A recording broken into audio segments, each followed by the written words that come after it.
You know what nobody tells you about trucking? It's not just hard to find drivers. It's hard to find the right drivers, and even harder to keep them, because this is not a plug-and-play industry. You don't just hire somebody, hand them the keys, and everything works out. That's very rare in trucking. Sometimes the lifestyle doesn't fit. Sometimes the expectations don't match reality. Sometimes the job is exactly what they were told that it would be, and it's still not right for them. So today, we're talking to the person who sits right in the middle of all of it. The calls, the questions, the red flags, the this is going to work, and the this definitely isn't part of the job. And here's the part I think you'll find interesting. She's not trying to hire everybody. She's trying to find the ones that stick. So let's get into it. You're listening to Always Pneumatic, Never Static, the totally pressurized podcast brought to you by Bulk Transit, where we keep the lines clear, the tanks empty, and the conversation anything but dry. Whether you're running powder, pellets, or anything in between, pull up a seat, crack the windows, and let's hit it. Bulk and Spur, what's good out there? Welcome into Always Pneumatic, Never Static. This is episode 12, and welcome to you. Thank you so much for being here today, for clicking download, and for checking out all the rest of the episodes. Today's episode is a special one because we're kind of closing off another kind of 3-episode series here. We had the What Are We Hauling series. That was really cool. We talked to a bunch of drivers about different things that Bulk and Spur hauls. This 3-episode segment comes to a conclusion today with a little spotlight on some of the staff at the Plain City Terminal and just at Bulk in general, because we are talking to kind of high-level staff here. Of course, Tim Hamilton from safety, Sean Stevens, ops manager, and today we will welcome to the show recruiting and retention manager Rachel Dellaposta. Now, she recruits for all of the terminals, so it only made sense. Let's get her in here. Let's talk about it a little bit, and I'm very excited for this, and you'll find out why coming up for different reasons, more personal reasons, if I may be so self-indulgent, but we'll talk about that later once Rachel's in here. I'm just excited about this because when I got to sit down at the Plain City Terminal with Rachel, when we were at the terminal there, just kind of meeting everybody and starting to plan the podcast and decide exactly what it was going to be. Rachel was one of the people that sat down with us that had this energy and this zest for the job that you just don't find everywhere you go. It happens to some people, but it's not often that you see somebody in Rachel's position as recruiting and retention manager that's that happy and always has a smile on their face and is really dedicated to not only doing the job, but doing the job very well and doing the job in a way that leads to better retention down the line. Like the recruiting part and the retention part a lot of times get looked at as two different things, but really two sides of the same coin. If Rachel does her job really well at the beginning, the retention part sort of turns over with her. She doesn't have to work as hard on that later down the road because she identified the correct fit. And as you listen to her talk about the job, you're going to realize she puts a lot of effort into finding that right fit. So we're going to bring her in here in just a few minutes and really learn from her. And also, this is a part I really want you to stay tuned for. At the end of the conversation, I had her call out a driver. Not for any bad thing, not for anything negative. I just wanted her opinion on what driver from the company she wanted to hear on the podcast, and we got a name out of her. So we will call that driver out at the end of the show and see if we can get them on here to join us for some shenanigans, because now that we're wrapping up this kind of third episode on the terminal, I think the focus is going to switch back on to drivers now. We got to get some of you guys in here chatting about some of the stuff that we do both on and off the job. I want to go through my notes here a little bit. We've got drivers out there that I talked to when I was at the terminal as well. They set me up because the first day I was there by myself. They set me up with just nonstop meetings with drivers for like that whole first day. I got to sit down with Mike Upchurch, who's been on the show before. Mike was awesome. He's pretty much said he'll come on whenever, and I greatly appreciate that. He was one of the awesome conversations we had. Jeff Lynn, he's also one of the guys we've had on the show before. Welcome back, both you guys, anytime. Brian Alexander, another one we've got on the show. That was a great conversation. AJ Reed, we haven't heard from you yet, man. We had a great conversation. Let's get you on here. Daryl Robbins, he's my Duck fan in the group. You got a lot of Ohio State fans out there running around next to that Plain City terminal, and it's understandable because, well, Columbus, Ohio. But we got a Duck fan in our midst out here, and being a graduate of the University of Oregon with a tattoo on my body that's permanent forever that has the Oregon Duck logo in it, or one that my wife sort of modified. Look, I want to talk to you, Daryl. So if you're out there listening, give me a call, shoot me an email. You can get in touch with me by heading over to podcast.bulktransit.com. Bookmark that website right now. Because this is what I'm going to do, man. I'm going to start calling out drivers and getting you guys on the show. And I want you guys to be able to get in touch with me real easily. Also, anybody that works at your terminal can get you in touch with me. You talk to your terminal manager, your dispatcher. They will be able to point you in the right direction.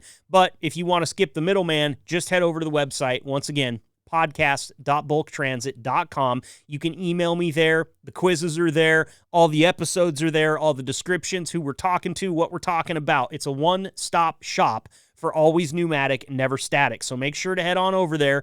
Once again, podcast.bulktransit.com.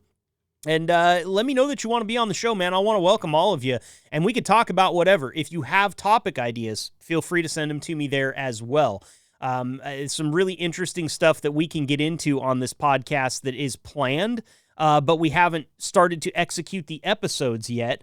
We talked about off-time hobbies. We're going to get to that one here real quick, okay? How about a roundtable with the shop, man? It was awesome when I got to meet with Brad and the shop guys. We all had a bunch of barbecue. They brought in like the whole shop and sat down. That's a crew that I would love to get on the air. The challenge with the shop crew is always the fact that they are very busy. It takes them being very busy to run a well-oiled machine like they do over there at Bulk and Spur. So we'll keep a pin in that one. It's going to have to be the right timing, but I'll touch base with Brad and see if we can get at least some of the guys from the shop on the show. That was a very fun meeting that we had. The back of my neck hurt. The hot dogs on the back of my neck hurt by the time that meeting was over because we were laughing so much. How about an equipment spotlight? Would love to get some of you guys on here that maybe are maybe wrench turners in your off time. Maybe you got a project car or two, and really talk at length about the equipment. Pneumatic trailers are nothing to be scoffed at. There's a lot going on, and there's a lot of people that are probably listening to this podcast from outside the company that don't have any clue how any of that stuff works. So I'd love to showcase that at some point in time here on the show. And of course, there's more. There's always more. I want to know what your playlists are. Let's have a conversation about your entertainment on the road. You guys spend a lot of time out and about, a lot of windshield time, right? Some of you guys are over the road for a certain amount of time. What are you doing to stay entertained in that cab? How do you listen to podcasts? I hope you're listening to this one, but do you have like a whole playlist of weekly shows that you're listening to? Are you an audiobook person? Are you keeping movies to watch? You got Netflix, you streaming stuff in the truck when you're not driving? Are you playing video games in the cab? I know we got a lot of gamers out there. I have seen some very impressive gaming setups in various over-the-road rigs. I saw one guy that completely took the passenger seat out and put in a racing simulator. So he parks the truck, he maybe hits the truck stop, grabs a roller dog and a shower, gets right back in and gets into the passenger seat and starts driving digitally. I want to hear about all that stuff, okay? This is a podcast where we can talk about whatever. And part of whatever is how you guys are staying entertained out there on the road. So there's just a few things that we've got planned here in the future, and none of them have what I would call concrete dates yet. So if you want to be involved with any of those episodes or anything else, maybe you've got an idea for me that I haven't talked about, great. Tell me how to tie a fly. I don't care. Talk to me about your favorite caliber of deer rifle. We can literally go on and on and on about the things that we can cover on this show. The important thing is we involve you, the Bulk and Spur drivers. So that's why I keep telling you, and I think this is like the fourth or fifth time I've said it, www.bulktransit.com. That's your website. That's your go-to. Hit me in the pocket so we can get you on the air. Would love to talk to you about whatever you want to talk about. And with that, it's time for us to move to the next thing we're going to talk about. We're going to bring Rachel in here right now. This was such a cool conversation. I played a few different, what I would call radio bits here. We did a red flag, green flag with Rachel. We also did kind of a rapid fire question segment. But all in all, so much good content here in this interview. If you are curious at all about how recruiting and retention works, this is going to be a great one. If you are a prospective Bulk employee, maybe listening to this podcast to try to get a feel for the company and what type of fit they're looking for, you're going to want to lock in for this one. And maybe you're just interested in a good conversation about the trucking industry. That's another thing that Rachel and I are going to talk about. We're going to talk about the industry at large, kind of the peaks and wanes and how it affects recruiting. It's a great conversation. I'm done setting it up. It's time for us to bring in Rachel Dellaposta right now.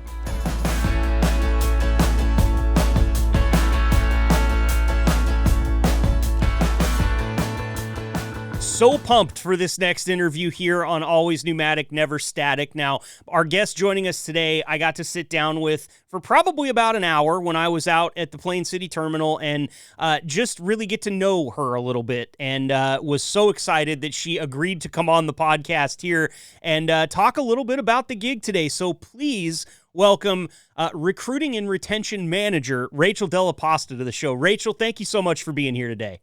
Excited to be here. Well, and I'm excited, and I'm going to tell everybody why I'm kind of jumping out of my chair right now. Ever since I started making podcasts for truck drivers, going back almost 4 years now, I've only spoken to one or maybe two other people that have broadcasting experience in one way, shape, or form, and both of those people have worked for the company that I work for doing what I do, so it makes sense. Everybody else that I ever talk to on this show and all the rest of them that I do have zero broadcasting experience until today, because Rachel, you told me that you got a little bit of radio DJ experience in your past, right? Yes. So when I was in college, I actually took a radio class and I absolutely loved it. So the next semester I applied for that to be my work study program. So I had a little radio show on the college campus. That's so cool. And let me tell you how envious I am of you. First and foremost, the school I went to didn't even have a radio class, which I don't know if that dates me in a good way or a bad way. Everything was moving to digital already, and they had sort of phased out, traditional radio classes, but they did have a college radio station. I started volunteering when I was 17 on my local Enterprise, Oregon, 2,000 population country radio station. They would let me come in for 3 hours every Sunday night and play whatever music I wanted to. So I just brought my whole library of Blink-182 and Green Day and The Offspring and just played punk rock for 3 hours every Sunday. And that was kind of how I got my start. So you imagine when I showed up at University of Oregon for college, I saw that they had a campus radio station, Rachel, and I went nuts. I ran down there and grabbed an application right away. And the only thing on this application that they wanted you to do was list 100 bands. And it was better if you listed 100 bands that maybe they hadn't heard of. Okay. I got rejected. I listed 150 bands on the back of that piece of paper by hand, and I got rejected. Now, I don't know how many other people they rejected for that job, but I do know that I did have a decade-long successful career in radio in that town after getting rejected. So I'm a bit sour about it still 20 years later, absolutely, Rachel. As you should be. Couldn't believe it. Did you have fun doing it? I bet you that was an awesome I loved gig. it. I absolutely loved it. What kind of music were you playing? All kinds of things. I know I played a lot of Creedence Clearwater Revival at the time. That's a good call. Lots of people enjoyed it, I'm sure. Hope so. Let's get into it a little bit here and start talking about work, because I could bang the drum for radio all day long, but you guys don't want to hear that. We're here to talk about Bulk and Spur and the great work that Rachel does within the company. Now, recruiting and retention are two really big words in the trucking industry, Rachel. Why don't you tell us a little bit about what the day-to-day job entails for the recruiting and retention manager? Sure. So Every day is kind of the same, but every day is different. You kind of never know what you are walking into or what's going to pop up. It's a lot of making phone calls, leaving voicemails, talking people through like a basic initial conversation, introducing them to Bulk Transit, who we are, what we do, answering their questions, and setting up interviews. But then it also does involve some other things like, running reports and getting people set up for drug screens and physicals and kind of managing those and walking them through the process. Now, right now, the industry is sort of, I will say there's motion in the industry, right? We're seeing Right. some rates climbing. Obviously, diesel prices are through the roof. That's kind of hurting, but we also are seeing some rates kind of start to climb up off the floor a little bit. How are you feeling right now about recruiting versus retention at Bulk and Spur in particular? We are at an interesting time right now because freight is really picking up, but it seems to be picking up across the board everywhere, which makes competition really, really tight. So not only are we seeing, a lot of other carriers active in hiring drivers, so that makes everything really competitive, but everybody wants to retain who they currently have, so that increases the competition even more. So even if you get someone who is interested and they're ready to come on board, then you still have to worry about, well, their current employer might, throw more money at them or try to work something out just to keep them where they're at. Sure. And I mean that I never thought about it from that many angles, how much competition you've got, because you're right. With better rates all the way across the board, everybody's hiring, and then everybody's also struggling to keep their drivers and do everything they can. You're getting hit from all sides here. Exactly. Exactly. And you mentioned when we sat down and had our first conversation when we met that a lot of times summers get pretty chaotic in your world. Are you anticipating a super chaotic summer given how things are already looking in the spring? Absolutely, I am. So right now, just about all of our terminals are actively hiring drivers, which is not always the case. Sometimes we'll have, a couple of our terminals that are actively in the market, and then some that are kind of passive where they're like, if you find a good one, send them my way, we'll consider them. But it's not like a desperate need. But right now we're at this phase where all of the terminals are actively looking for drivers. We've got, so much freight. We need to bring more people on board everywhere. And so that presents a lot of challenges. As I was just saying, it's really competitive right now. But that kind of limits my time on what I can really focus on per terminal as well. So I feel a little bit pulled in a lot of directions when that happens, which, Sure. can be a good thing or a bad thing. I like to stay busy and I like to keep hiring and keep things moving. So I prefer that over, a boring nobody's hiring kind of day. Sure, 100%. And it's a good problem to have when you have Yes. too much freight for the amount of drivers you've got. I mean, it's a problem and we got to solve it, but it's a good problem to have. It's like you said, much preferable to the other side of that Yes. coin. So let's talk a little bit about the team, because obviously you've got a few people working in recruiting there for you. And I imagine based on the fact that all terminals are hiring, you might sometimes run out of fingers to plug the holes in the dam. What kind of team do you have working beneath you that kind of helps out with this stuff, Rachel? So specifically in recruiting, it's just me. It's just you. Okay. Yeah, so I do all of the recruiting piece, but then I work with, all of the terminal managers on, how many drivers we need and what we're looking for, and set up interviews with them. I work really closely with Tim, the safety director, on, are they qualified? Is this something that we can work with? As well as, Andrea plays a huge role in that part as well. And then just managing like drug screens and physicals. I work really closely with Tim on that stuff too. Yeah.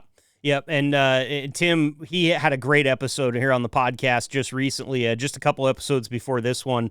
And the reason I wanted to bring you in and Sean in and Tim in kind of in this cadence that we did is because all of these moving parts are moving independently, but they depend on all the other parts moving independently as well in concert to make everything work. You are the recruiting and retention manager, but without a guy like Tim and without the support of Andrea, your job gets a lot harder, I assume. Absolutely. Yes, I am all the time running things past them and kind of seeing, I know this is questionable, but is this something we can work with? Is this something we can do? So yeah, we work really well together as a team. What do you find, Rachel, seems to be the biggest sticking point when your guys' turnover starts to climb? With all your experience, I assume that you can kind of pinpoint things. Is it expectations? Is it culture? Is it lifestyle? I ask this because the drivers I've talked to from Bulk and Spur all seem very happy with the setup. They seem happy with their home time. They seem happy with their pay, and they seem happy with the job. But it's a high turnover industry. So talk to me a little bit about what causes turnover when you do see it. I would say the bulk of it is going to be lifestyle. People sometimes bite off more than they can chew when they come on board. So, we'll have drivers who will start at a terminal and they know up front that that terminal requires them to be out 2 or 3 nights a week. But then they get in, they start doing it. And, we have situations all the time where they're like, I've got a new baby at home. And so I need to be home every night. So then they go looking for something that gets them home every single night. And that's just not something that we can provide at every terminal. Sure. It is at some, but not others. So things like that are pretty consistently a big reason why people look elsewhere. I would say, the pneumatic trailers are sometimes something that when people get the hang of it and they do it, they love it, they stick around. But it's not for everybody. So sometimes people will come on board and that it's just not for them. It's like you were in my mind right there, because that was my next question I was going to come to, is the pneumatic trailers. Do you get a lot of drivers that have zero experience with pneumatic trailers and you kind of got to bring them along from square one? Yes, absolutely. I talk to drivers all the time who have never even heard of a pneumatic trailer, which is fine. We train, so that is not a concern. I do cover in our first conversation with everybody, this is more physical. You are not bumping docks. You're not a steering wheel holder. So I try to explain to everybody that, you're getting in and out of the truck. The hoses are heavy. You may be climbing on top of the trailer. But until you actually do it, you don't know whether or not it's going to be a good fit for you. Yeah, got to get out in the weeds. That's the kind of job this is. Even if you are just bumping docks, without having bumped a dock before, you get in that truck and realize, wow, it's hard to bump a dock with 80,000 pounds on your back, It's interesting now because I'm kind of moving towards the driver's side of this. What are some of the most, I guess, frequent questions that you get? What's the FAQ look like for drivers calling you, or you calling drivers to kind of set this whole process up? Is it always pay? Is it always home time? Or are there other things because of the type of freight that we haul that drivers are asking about, Rachel? So pay and home time, of course, are always going to be number one. That is just, any trucking company, that's going to be what they want to know first and foremost. For us, they want to know what we haul, and they want kind of a better understanding of pneumatic trailers and what those are, which ties in perfectly with the podcast, because I've pointed a ton of people in this direction so they can listen to the episodes that kind of cover what we haul and what the day in the life looks like for them. And you have one of the coolest things that I've ever seen done for the podcast, and I was so excited. I even sent you an email about it, and I've told like 20 people that they need to do this, but you put in your email signature just a link to the podcast with a little picture of our logo. And when I first saw that come through, this is brilliant. Why wouldn't the recruiting and retention manager have this in their email? Just genius stuff from your side of the board, and I thank you for that. We take all the support we can get. We're not actively advertising this that much. We make this podcast for the people that work at Bulk and Spur, but what a great tool to have in your tool belt, because we will be talking to a lot of drivers as this podcast ages. Yes, anything I can use to kind of help drivers get a better feel for who we are and what we do and make sure it's a good fit for them. I absolutely want to use to our fullest potential. Like, I am not a recruiter who wants to just hire anybody and everybody. I want it to be a good fit on both ends, and I want you to stick around. I want you to be happy here.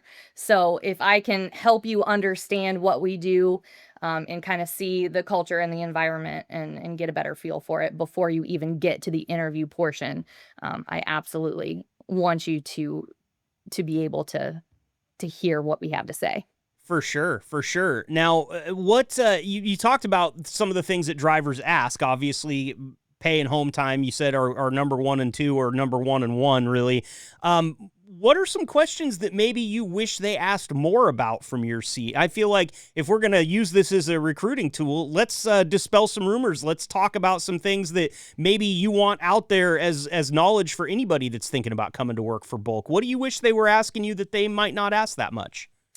I would say if they wanted to know more information about, how they're going to interact with the terminal manager and what their personality is like, I think they would get a better understanding of whether or not they're going to fit in well here. And I don't always know exactly what that answer might look like.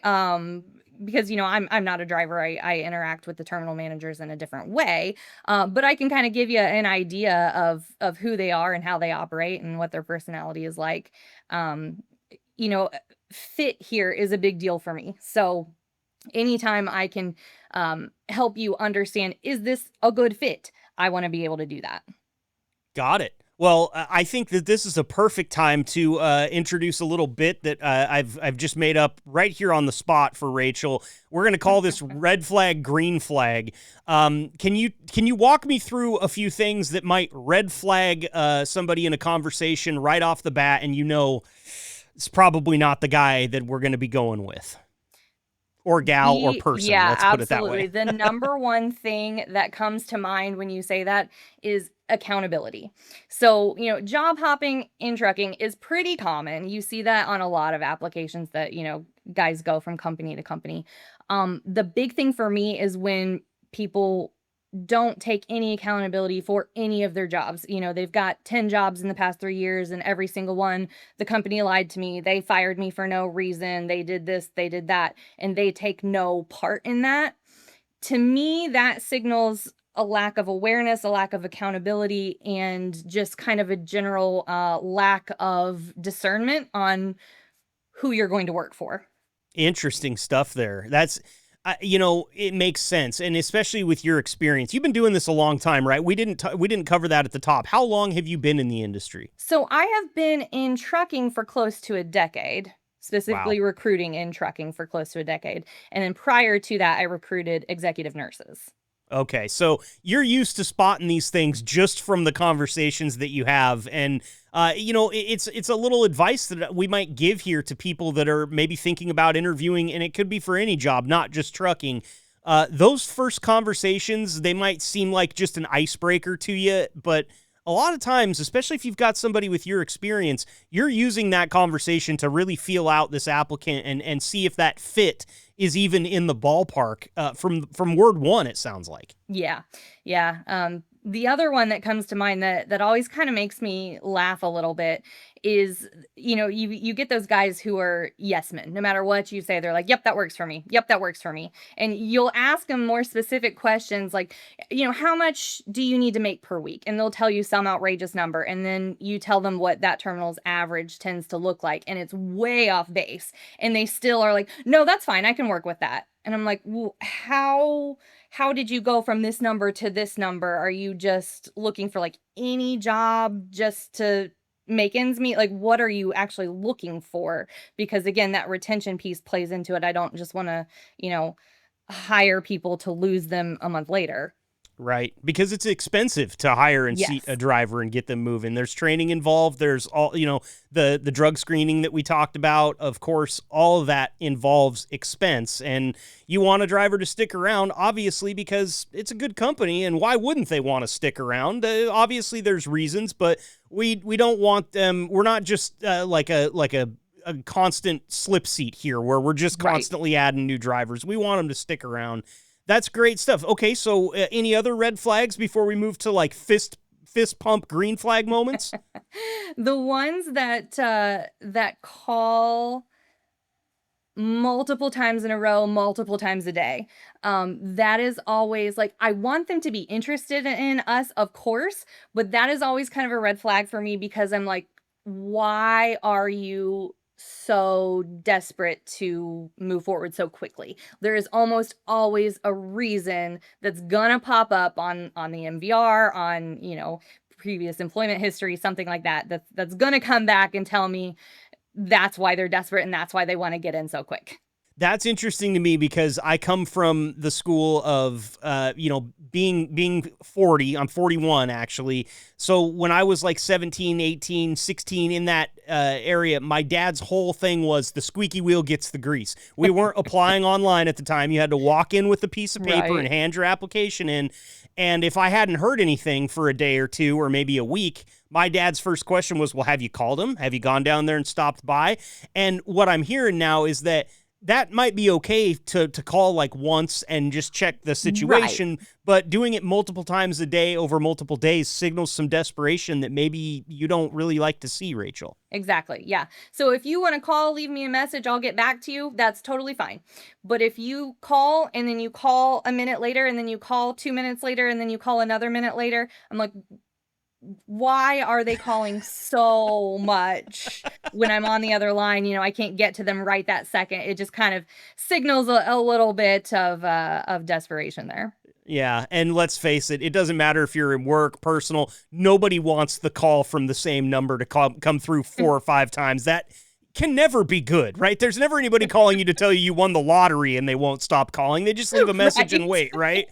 Exactly. So it's interesting stuff there. Okay, so fist pump green flag moments for when you're in a recruiting call. Is there anything out there that right off the bat, it's almost 100% score, we're getting this one?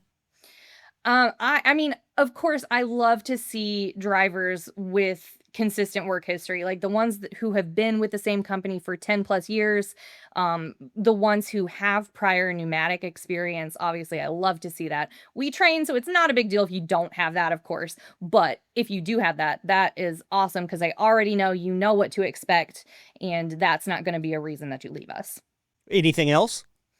Off the top of my head, I can't really think of specifics, but those are kind of the big two.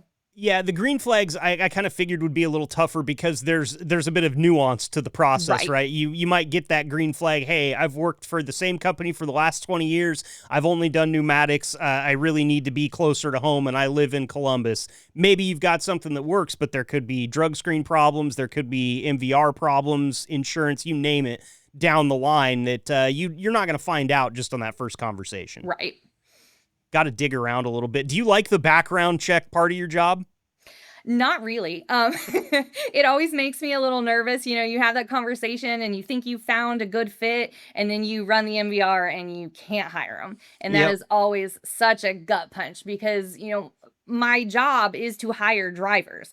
Right. I am not sitting here like looking for reasons not to hire them. I want to bring them on board. So when you think you found a good fit and then you find out like there's nothing I can do about it, that is always a tough thing to see. And then it's tough to have to make that phone call and tell them, I'm sorry, I know we had a great conversation, but I can't bring you on. That's, I think, an underappreciated part of the job. And I say underappreciated because, wow, we appreciate that you're the one that has to do that. None of the rest of us do, because those are not easy calls to make, Rachel. Yeah, that is one thing that I have definitely gotten better at throughout my years of recruiting experience is developing a thicker skin. So I would say, when I first started in recruiting, that is not something that was maybe one of my strong suits. But now, I can pick up the phone and let them know and just let it roll off my back and go about my day and not have it impact me so much if they're, so disappointed. Sure. I totally understand it. Part of my professional experience for a short bit of time was in sales. And the hardest part for me, doing the job that I do, what's really important to me is that everybody in the room and everybody with this on likes me. I need you to like me so that you'll engage and so that you'll have fun and listen to the show.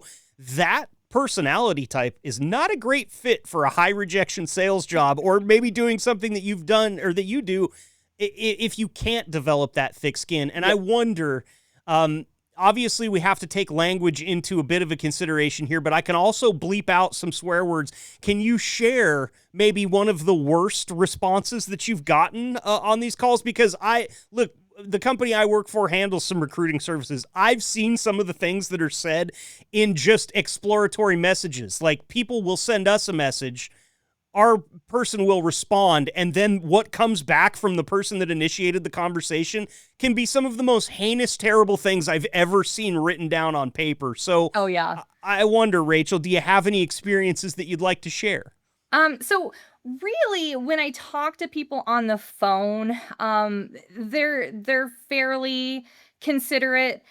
The ones who send me messages, they're keyboard warriors. That's when I really get the difficult And that's a conversations great way to there. put it. Difficult is that's so soft of you to say it that way, but I understand why. Yeah, yeah. So I admittedly am a recovering people pleaser. So when I have these conversations with people on the phone, I do kind of soften things and say, I'm sorry, we can't bring you on because of X, Y, and Z, blah, blah, blah. But I do get those occasional messages where, you hang up the phone and then someone sends me an email back because they want to fire back and tell me exactly what they think after they hang up the phone with me. And they tell me to go F myself was one I had a week or two ago. So that's fun. And I want you to think, if you're ever the type of person and you're listening to this, you're the type of person that would get to the keyboard after hanging up the phone, I want you to go take a long 10-second look in the mirror, and whatever you're about to type, I want you to say it out loud to yourself in the mirror. Right. See if you still want to type it afterwards, because those are the worst. Yeah. Well, and it's always interesting because, like I said, my job is to hire drivers. I'm not looking for reasons to stop you from coming on board. I am looking for reasons to bring you on. Right. So if I'm telling you no, there are solid reasons for that. Yeah, it's a loss all the way around if we've gotten to this point in the conversation. Nobody's winning here. We're not happy. You're not happy. It kind of is just it's a bad situation. It sucks, but you got to move on to the next one. Yeah, exactly. We talked just a little bit earlier in the conversation about some of your terminals that you're hiring for. Right now, you're hiring for all of them. When we sat down with you the first time, you specifically called out a few terminals, Sydney, Sherman, and Evansville, just for generally being great terminals. Can you talk a little bit about the terminal managers and the role that they play? You mentioned talking to the drivers about this might be the way that you interact with your terminal manager, but how do the terminal managers help you do your job, Rachel? I feel like I have a really good relationship with all of our terminal managers. So I think they're all really great in different ways. Some of them have a lot to offer in that they were previous drivers. So it's really easy for them to connect with someone who's potentially coming on board and give them like a really good insight into what to expect and how they operate. And they are in that mindset. That makes things a lot easier for them to, relate to potential drivers and really give them a good idea of what they're looking for. So I think that makes a big difference. And then, you mentioned Evansville. Charlie does a really good job of kind of weeding out who he wants to come on board. He's particular. So Mhm. that is good as long as we are not like in a situation where like, okay, we need drivers right now. Right. So, having kind of that balance to be able to determine, are they a good hire versus, let's bring on, at a previous company, we called it 2 feet in a heartbeat, where you just hire anyone who applies. They have a CDL, come on board. We gotcha. We don't want that kind of situation. We do want them to be a good long-term fit. So being able to kind of balance, we need drivers versus we need the right drivers makes a big difference. Sure. And how do the terminal managers doing the job that they do so well, how does that affect your retention? Yeah, I imagine you really see that when they get a good driver, they know it was a fit. Charlie's he's done his homework, he gets a guy in there, and everything's running smoothly. You probably depend on that terminal manager and driver relationship for a big part of the retention, yeah? Absolutely.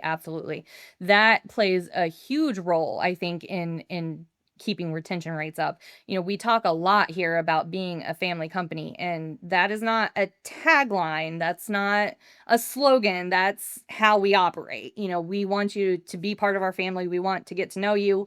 We want to know what's going on in your life and be able to work with you and have this be a good fit for your lifestyle as well. It's not just a job. We want you to fit in here and feel comfortable with us and feel like you are part of our family.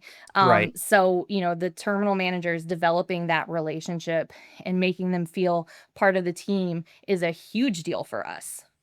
You can really tell, I have an interesting kind of fly on the wall perspective of the company, especially at this point. We've done some episodes, but we don't have 100 under our belt. But I have met quite a few of the terminal managers. I've gotten to sit in some of the meetings. We talked about that last week with Sean. The work that they do and the ship that they run and how tight you guys all can keep it together is really impressive. And the first thing that every driver that I ask about working for Bulk tells me is it's a family. And you can tell there's the difference between that being a buzzword sort of phrase and that actually being something that's in practice. And you can tell it's been in practice at Bulk and Spur for a very long time, and it's very intentional. You guys work really hard to keep it that way. Yeah.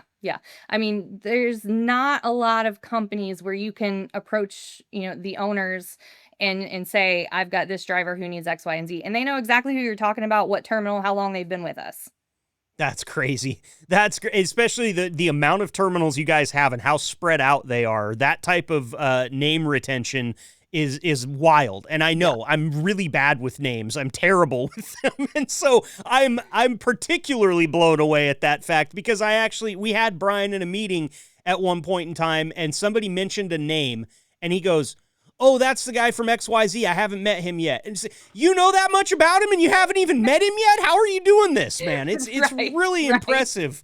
Really impressive. And I understand how much of a positive impact that could have on retention. So I think it's amazing. Let me ask you this. If you could clone one thing that one terminal does really well and kind of match it across all terminals, is there anything that you would do that with? Is there anybody that you just really want to give some flowers to right now? You mentioned Charlie and his process. Anything else like that you might spread across the company if you could? Oh, that's a tough question because like I said before, like all of our terminal managers are great in very different ways. And so everything works to their advantage, like at their individual terminal. So I don't know that, one personality trait from this terminal would work the same at another terminal. Perfect. That's a great answer. I think that just kind of puts a point on the individuals that are working at each one of these terminals and how they run their ship while tight, a little bit different. I think that's awesome. Let me see here. We've covered so much. I've kind of been skipping around here a little bit, so I just want to check on my questions here because there's some stuff I really don't want to get to. You mentioned back in the beginning of our conversation that freight's up. You need drivers right now. All terminals are hiring. How's your applicant pool looking currently? Are you in the midst of having to reject a bunch of people? Are you seeing a lot of good applicants? And how does that change as the market moves in your experience? So currently things are tough. As freight goes up, you've got a lot of things impacting the driver market. So, like I was saying earlier, when freight goes up and it's up across the board and everywhere is hiring, you've got fewer drivers in the market because freight is up, so they're happy where they're at. They're getting their miles, they're getting their money, and they're not looking. So that impacts, the number of applicants that you're getting during that time. But it also definitely impacts the quality of the applicants that you're getting during that time because, when the driver pool is slim and the good drivers are staying where they're at and carriers are doing what they can to retain their good drivers, they maybe are not doing so much to retain their bad drivers. Gotcha. So that is who you see in the market when you have times like this. Copy. And what are some of the things that are disqualifying candidates that you see the most of? Is it going to be violations, accidents? Is it a drug screen thing? What's kind of the number one thing that's a disqualifier that you see? Typically, it's things like, multiple accidents within the past few years, DUIs within the past 5 years, criminal records tend to be a Interesting. big one right now. Yeah, interesting. And do you think that's industry wide, or do you think that's more of a niche freight issue that you guys are seeing? Um, I feel like it's probably industry wide, just based on past experience at other trucking companies. It seems to be, when we have rises in freight and dips in the driver pool, that's kind of what you see. Interesting stuff there. The DUI thing has always kind of blown me away in trucking. I've always felt like if you're a CDL holder, a DUI has got to feel like the closest thing to a death sentence that you could have in your Right. professional career. But it sounds like they're still out there applying. So is there a way?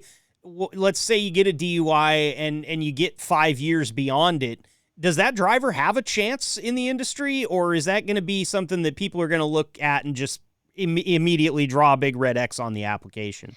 No, so I mean, of course, with anything, there's a lot of nuance to this job in looking at their total history and what their more recent years look like, how they discuss things with you. So, that accountability piece is always huge. If they can say, I did this X amount of years ago, I was young and dumb, I've learned from it, I've grown from it, I don't do that anymore. We can have a further conversation. If they're making a bunch of excuses and they've got, several violations since then, and their work history is rough and they've got a lot of other red flags, that is something that I would kind of steer away from more. Right. So it really is. One thing I'm uncovering here as I continue to go through these questions with you is, yes, you are evaluating the CDL holder, but you are very much evaluating the person. And that's something that I think is a bit unique because I've talked to a lot of recruiters on various shows.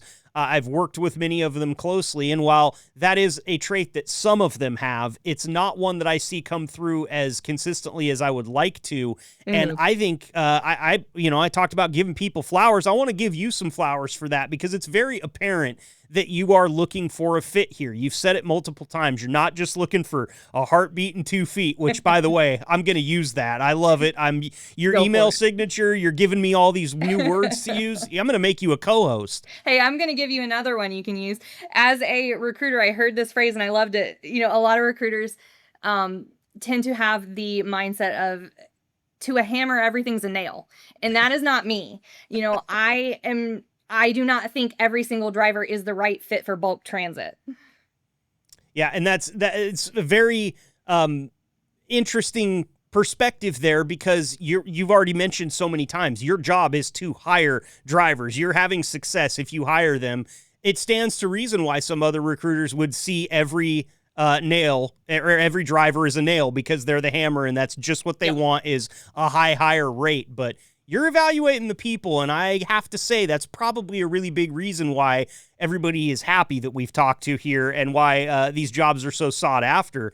I mean, pneumatic trailer or bust, it doesn't matter, right? If you get in with a good company, and I've had drivers tell me on this podcast, they'll have to fire me or kick me out. I'm staying until I'm all done. You got to feel pretty good if you've hired that guy and now he's saying that, right? That is my favorite part of the job. That is a phrase that I love to hear that I have heard from so many of our drivers when they call me and they say, you will have to kick me out.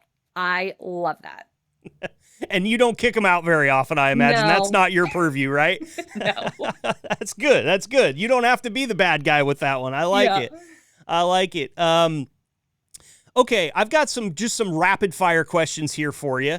And maybe you've already answered them a little bit, but we'll just go through and hit them one more time because we still got just a few minutes here. Biggest misconception drivers have about recruiting in general, Rachel? So I'm just going to go back to that whole mindset of, it a lot of times feels like they think I am looking for reasons to weed them out and I am looking for reasons to weed them in. So I feel like that is a big misconception. I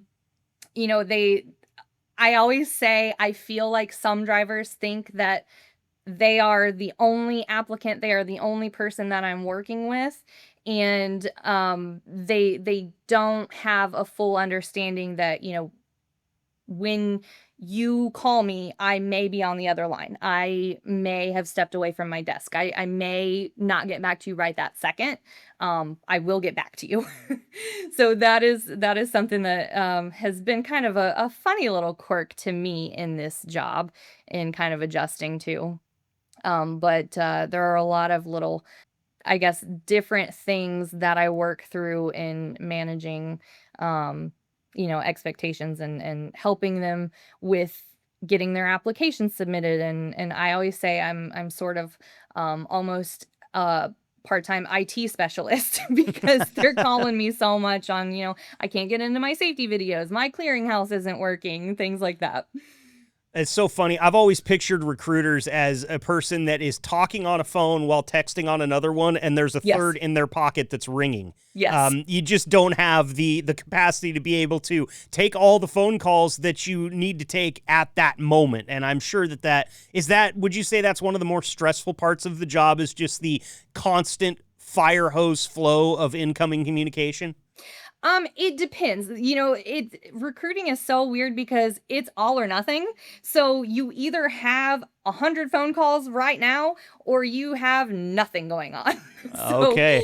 it can be, really stressful one day, and then really like you're digging through old applicants and trying to get what you can get another day. So Sort of stress feast or levels are famine. always up and down. Yeah. Yeah, sort of feast or famine there. I like Yep. it. Okay, got another rapid fire question for you. One thing drivers obsess over too much from your seat as the recruiting and retention manager. This is going to sound weird, but pay. They want to know exactly how much they're going to make, and I completely understand that you've got to pay your bills, you've got to make ends meet. But when, I tell them this is the average, this is what it looks like, well, I need this number. Okay, well, that's within the average. I can't promise you're going to hit exactly that number from week to week, but that's what it's going to average out to over the course of time. And they sometimes want to have you tell them, yes, you absolutely are going to make XYZ every single week. And I can't promise that. I can promise what it looks like over time. Well, and there's that one element that matters so much, is the person that you're talking to is the one that's going to affect that number, not you, right? It's Right. how hard they're going to go out there and run. How, Yep. are they going to stay out? Are they going to take the loads when they're there?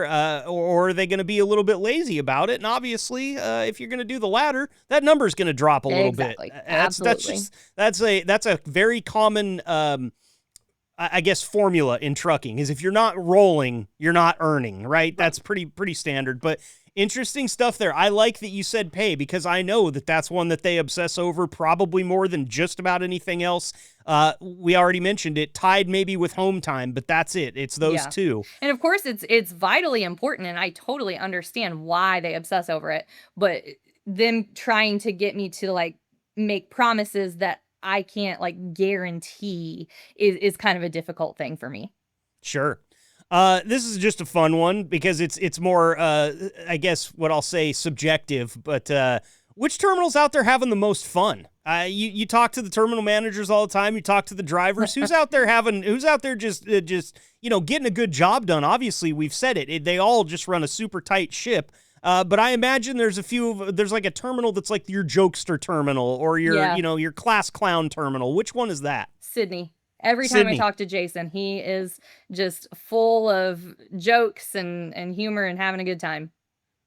Yep, and I was going to question if Rodney's terminal was kind of that way, because he put the temporary tattoo on his cheek. Rodney's absolutely a jokester too. Yeah. Yeah. Okay. So we're having some fun out there in Sydney. Nice. I'm just trying to mark down when I make my next swing out there where I'm going to stop. So if I'm going to show up with some whoopee cushions and some some, what do they call those little things that shock you when you shake people's hands, the zappers? I want to go to the right terminal if I'm going to have my practical joke bag out.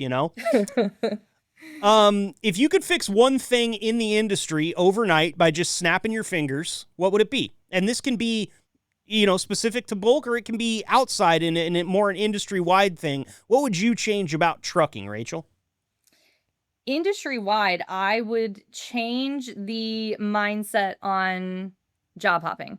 I know we've kind of covered this already, but that is something that seems to be so common, and things have changed a lot over the years with that as well, because we went from a market where you know everybody was hiring everybody who applied, and companies were desperate for drivers, and then things kind of flipped to where you could be a little bit more selective, and drivers were still thinking anybody will hire me. So a lot of them actually still have that mindset, and like trying to explain to them, you know, your work history is not the best. And so at this time, we've got some other applicants that we feel are a better fit, and them not understanding that can sometimes be a challenge. Sure, I bet it can be. And if there was ever an apropos thing that happened on this show, it was when Rachel just reached down to silence her phone, which was vibrating during that last sentence there. I want Mike to leave that in. I'm not going to have the editor go in and try to get that out. I think it's important to see. I'm surprised that hasn't happened 8 or 9 more times when you've been on with me here. Well, that was because that was my my cell phone. So my other phone is on Do Not Disturb. So Got it. So you took care of it. That's good thinking there. I don't even put my phone on Do Not Disturb. Like I said, you should be my co-host. I mean, you're doing this job better than I am at this point. I would love to be your co-host. You're welcome on here anytime, Rachel. And with that, I feel like we could probably start to wrap this up a little bit. I've had you here for almost 45 minutes. Before we leave here, I'll give you a chance to kind of give us your final thoughts. If there's anything we left on the table you want to discuss, we'll definitely get to it. But this podcast is definitely a big thing for recruiting. We know that, we understand it, and we aim to bring you good content that if you're a Bulk or Spur driver, you'll get something out of. But if you're thinking about coming to work for Bulk or and Spur, or even just applying, trying to figure out what pneumatics is all about, that's what we're here to do. We're here to kind of shine a light on all of it, most notably the culture. That is something that I think that people that listen to this podcast are going to get out of it more than any of the other podcasts I do. The culture of this company was made a focal point to me from the minute that we walked in the door and started planning this. And Rachel, I just hope that from our side, we can provide you guys with everything you need so you can continue to find the fits that you guys continue to find and knock out of the park every single day. Yeah, I'm very excited to have the podcast as a tool in my tool belt, because it's, I always tell people, I'm just a recruiter. I'm not a driver. I've never been a driver. I can tell you what other people have told me, but I can't tell you what the day-to-day looks like, and kind of what to expect as far as personal experience. So being able to point to the podcast and say, hey, this driver was talking about X, Y, and Z on this episode, go listen to that. That is a huge help to me. That's great. We're going to keep doing it. Final thoughts before we let you go, Rachel. Recruiting and retention manager for Bulk and Spur. Obviously, huge thanks to you for the time and the care that you've given this segment today. We greatly appreciate it. This final thoughts segment is for you to do whatever you wish with. You can shout out people. If we left anything on the table you want to bring up, now's the time. You've got as much time as you'd like. Take it away, and thanks for being here. Yeah, so my final thought that I'll leave you with is just, I've worked for other trucking companies in the past, and one thing that I have always said from day one at Bulk is this is an easy sell. It's not going to be the right job for every driver, and that's fine, but if you ask me off the clock, should I come to work for Bulk Transit? I'm going to tell you absolutely yes. And I have not always felt that way about other companies that I have recruited for. Great stuff there. All right, one last thing. I want you to call out a couple of drivers that you want to hear on this podcast. Just say their name right now so it's on the record, and I'll get to knocking on their door afterwards. Who do you want to hear? The number one that comes to mind is Greg Sigler. He is just a hoot and a half. He's always a good time to talk to, and he is always in a good mood, always smiling, laughing. He stopped in to say hi when he was through Columbus, and I love when drivers do that. And so I think he would definitely be a good one. That's a good one to know. I was privileged enough to get to sit down with Greg when I was out there in Columbus, and he's definitely on the list. Rachel, thank you so much for the time today. You are welcome back here anytime. Put us to work. We are a tool in your tool belt, so I want to hear from you if there's ever anything we can do for you, okay? All right, appreciate it. That's Rachel Dellaposta. We'll be right back.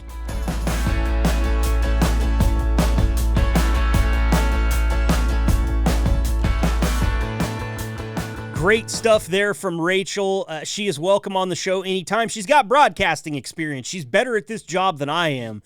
And that was awesome. I can't thank her enough for the time. You know, a lot of times when you come in and say, hey, we're going to book you for an hour and we're gonna talk about the job, some people get a little bit nervous. And Rachel even admitted to me before we turned the mics on that she had a few nerves there, did not see them at all. That was awesome. She answered every question. She was very well prepared. That's something that you can tell. She's got a little bit of that experience from those college radio DJ days. She was well prepared for everything I threw at her today. Can't thank her enough. Welcome back on the show anytime.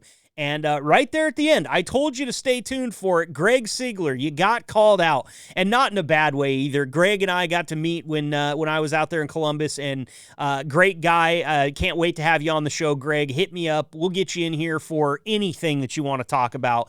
But a kind of a storied career there, and just a guy that I took just stream of consciousness notes when I sat down with Greg. And he used to be a union iron worker. He retired, dabbled in trucking a little bit. Listen, there's a whole story here, and I can't wait to get him on the show to talk about it and anything else that he wants to talk about. And the rest of you guys, too. I called out some other drivers at the beginning of the show. I'll save you from having to hear your name again because I don't want you to feel like you've done anything wrong. Darryl Robbins, AJ Reed, Brian Alexander, Jeff Lynn, Mike Upchurch. We've talked to some of you.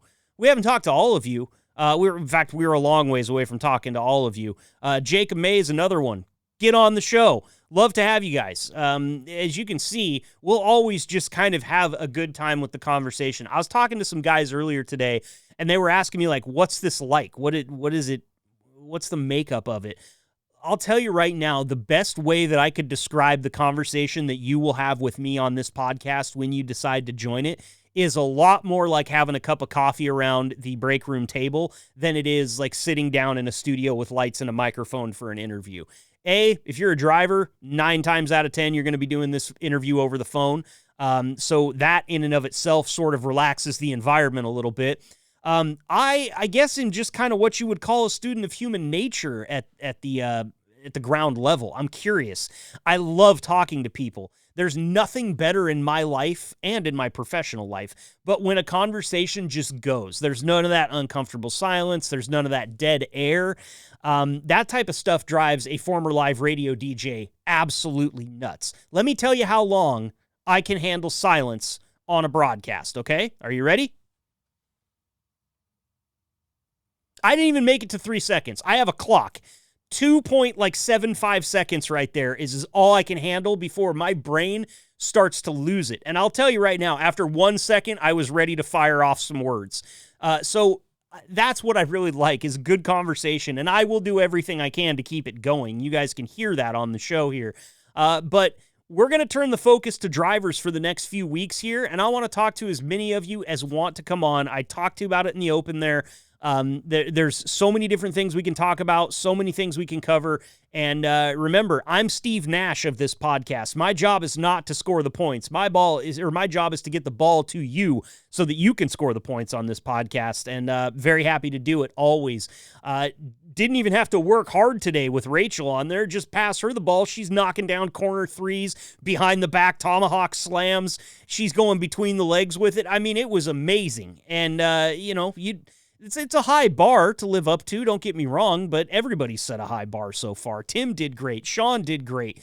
There's not anybody that's come on this podcast that hasn't given a A-plus performance in my eyes, so let's get more of you guys on it. Really looking forward to talking about it. That Off-Time Hobbies episode, that's one I've got my eye on, man. Let's talk about some of the stuff you guys are out there doing. For instance, I was just going through my notes here. We do have a video game streamer on the staff here. Where is it at? There it is, AJ. Let's talk about it, AJ. I know what you got going on for those off-time hobbies. I know you're a gamer just like me, man. I would love to get you in here and talk about it. I'm going to stop calling out drivers now. I feel like I've done a pretty good service of that today, and I enlisted the help of Rachel, which I will do all the time because she is a fantastic resource for this podcast. She said the podcast is a tool in her tool belt. She has no idea how many emails I'm going to send her over the course of the next however long this podcast runs. They're just going to come because she's awesome. She's always going to hook me up with somebody that will be perfect for the segment. So hats off to Rachel Dellaposta for not only her performance here on the podcast today, but for the job she does in finding the right fit for Bulk and Spur for all the terminals. You can tell I talk to the drivers. I know I have heard many of them saying, even on this podcast, you're going to have to kick me out. I'm not leaving this company. That's just flowers for Rachel all day long. So next time you're over by the Plain City Terminal, swing in and say hi to her and tell her what an awesome job she did on the podcast. And don't forget to stop by Sean and Tim's offices as well and tell them, because these last 3 episodes have been awesome, super informative. If you didn't know what Bulk's all about, these last 3 episodes give you a concrete idea of exactly what's going on between the walls at Bulk and Spur. That's going to pretty much wrap up episode 12 of Always Pneumatic, Never Static. Can you believe it? We're already a half rack of episodes into this thing. 12 episodes, that's 3 months. We're going to keep cranking them out for you. We got at least 12 months of these things coming for you. And if everything goes well, we'll be throwing high fives as we turn it over after a year and start our second group of 52 episodes. It's very exciting. All right. Over here in Eugene, Oregon, you might not be able to feel it out there in the Midwest and in Ohio. But I am very excited about everything on the horizon for Always Pneumatic, Never Static. Don't forget to stop by the website, podcast.bulktransit.com, to send me an email if you want to be on the show, or if you have a topic that you think is worth me creating an episode around. I'll do it. Try me. Podcast.bulktransit.com. That's the website. This has been Always Pneumatic, Never Static. I have been Marcus. You have been awesome. We will see you all next week for another episode. 5 a.m. local time. Be safe out there, Bulk and Spur. We'll catch you later. And that's all she blows for today's episode of Always Pneumatic, Never Static, your #1 and probably only pneumatic trucking podcast, brought to you by Bulk Transit. Thanks for rolling with us today. Till next time, stay safe, keep those lines clear, and keep it pumping.